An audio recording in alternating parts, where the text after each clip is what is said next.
mul'achuu keewwinee karaa nu laalchisa.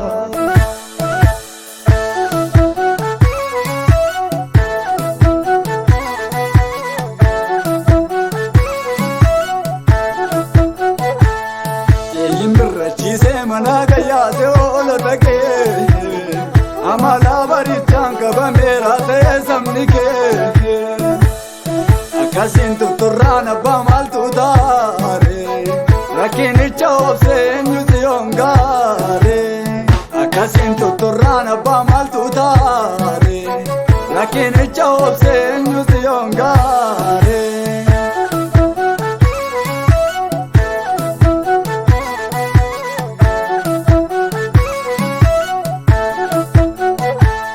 Baricha baay'ee raawwatame sabni kee baay'eenis keessa waraaname yaadadhoo yaa gooftaa isa nuuf kakatte dhufeenis hin fudhaa jettee isa dubbatte aduun dhiite kuni yoom bariiti laata adaraan turiini kottu yesuus maranata.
Warri uffata adii uffatan kunoo eenyu fa'i isaan warra rakkinaaf gidiraa guddaa keessa darbanii wayyaa isaanii dhiiga hoolichaa miicanii addeeffatanii.